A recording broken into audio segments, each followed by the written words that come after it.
With the National Football League becoming more and more pass-happy by the year, guys who can get after the quarterback have never been more desirable, which shows with the Chicago Bears giving a quarterback's worst nightmare, Khalil Mack, $141 million to do just that. But at the 2014 NFL Draft, 4 players were selected over Mack as he fell to the 5th overall pick. Now, in today's video, I'd like to take a look at who these 4 players are and how their careers have panned out. But first, let's take a look at Mack's path to the pros. Khalil played high school football at Westwood High in Fort Pierce, Florida, but received minimal interest from big-time college football programs due to him tearing his patella tendon as a junior. But after leading his team to a district championship as a senior, he received a scholarship offer from the University of Buffalo. After being redshirted in 2009, Mack played well in 2010, 11, and 12. But in 2013, Mack finally put himself on the map. He fumbled on their last possession and intercepted. Khalil Mack picks off the pass from Miller. Wilson giving chase. Mack diving for the end zone. Touchdown! He steps up in the pocket. He is hit and he is dragged down. On 3rd and 12, and Mack right in the face of Braxton Miller as he hauled right around. Khalil finished his 2013 season at Buffalo with 100 tackles, 10.5 sacks, and 3 interceptions. He had officially arrived and scouts had begun to take notice, especially at the NFL Combine, where he ran a 4.65 40-yard dash and had a 40-inch vertical jump, leading to scouts describing him as a havoc-wreaking rush linebacker, and projected him to be a top 10 pick. And that's exactly where he went, when the Oakland Raiders selected him with the 5th overall selection in the 2014 NFL Draft. And after a solid rookie season, Khalil finally took off and the rest is history.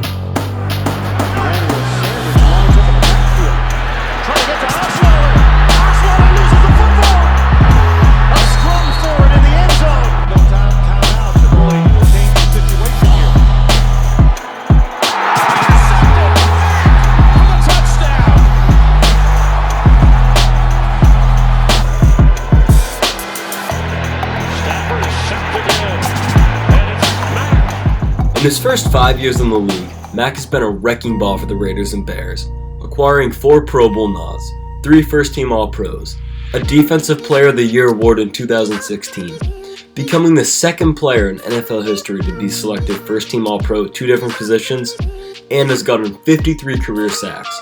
Yet at the 2014 NFL Draft, 4 other players were viewed as superior prospects. Now, let's see who these guys are and how their careers have turned out. So, for the first player taken before Khalil, Jadeveon Clowney to the Texans with the 1st overall pick. Clowney is the definition of hype, considered a can't-miss prospect.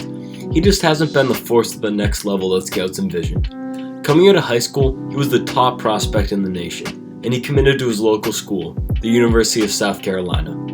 In 2011, he had 8 sacks, but in 2012, he established himself as the best defender in college football. But Boyd wants to throw it again. Boyd into the arms of Clowney.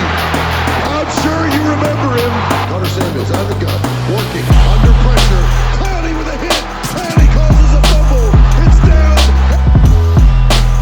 Pressure. Clowney just dives in. Hits the defender. The ball's on the ground. He followed up 2012 with a disappointing 2013 season, but that didn't matter. Everyone had already seen what he was capable of. At the Combine, he ran a 4.53 40-yard dash and had a 37.5-inch vertical jump at the size of 6'5" and 266 pounds. Freakish.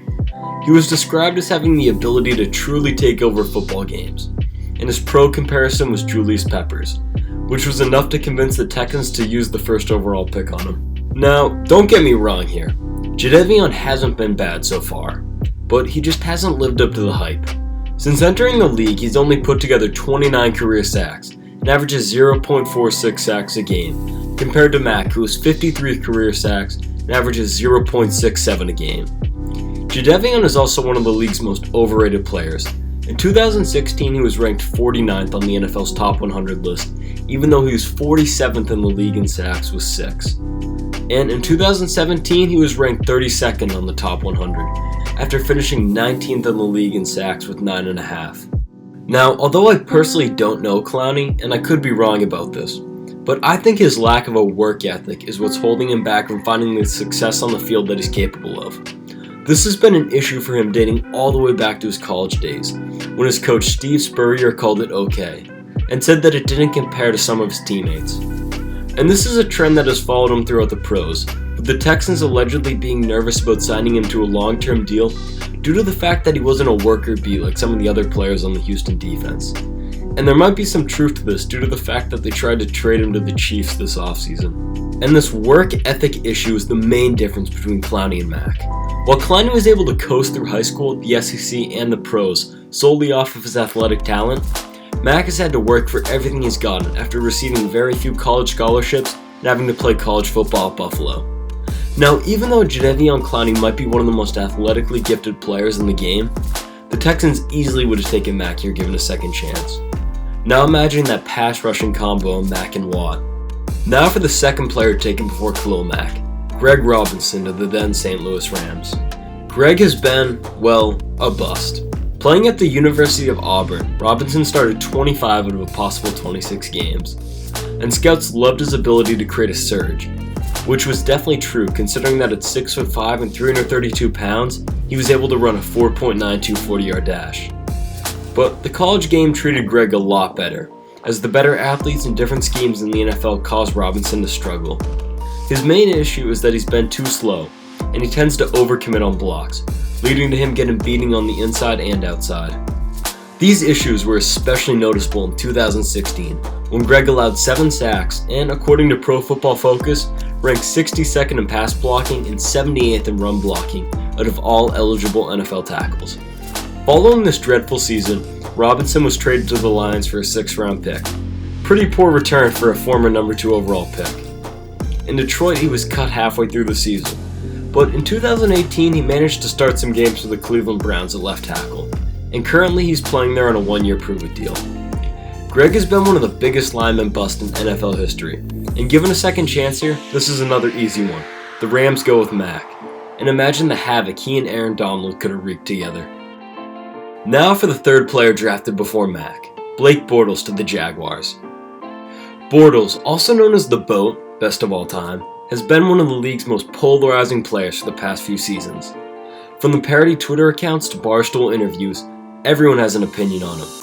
Coming into UCF, he was a pretty consistent college quarterback, having almost identical stat lines between his junior and senior seasons. But scouts thought that the BOAT had quite a lot of issues with his mechanics and fundamentals. But at least he had the size of a prototypical quarterback, right? Since the BOAT was drafted by the Jaguars, it's been, well, confusing.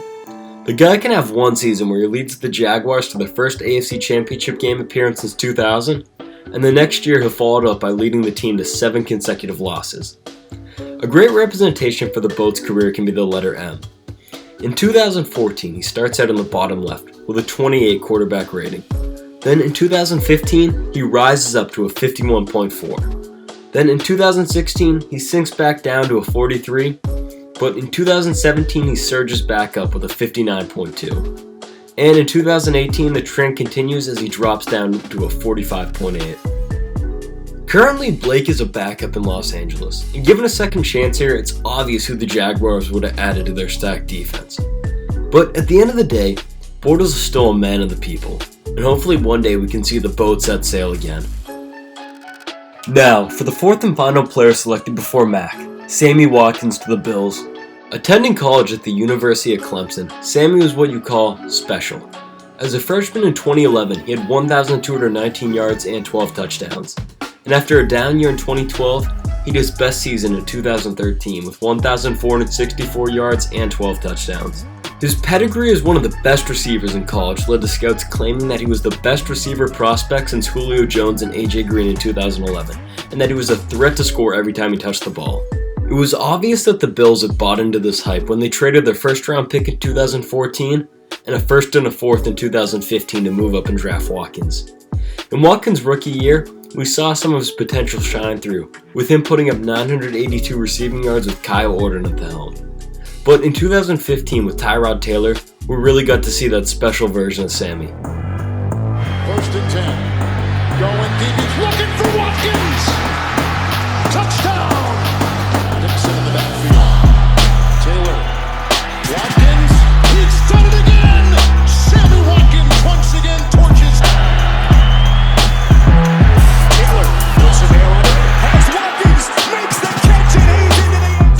Watkins would finish 2015 with 1,047 yards and 9 touchdowns, while only playing in 13 games. But unfortunately for Sammy, this has been his peak. Since then, he's dealt with injuries and hasn't been able to return to his prior form. The Bills obviously realized this when they traded him to the Rams, and after a single season in LA, he's currently playing for the Chiefs and has been okay, but he definitely hasn't lived up to that 3-year, $48 million contract that he was given by the KC front office.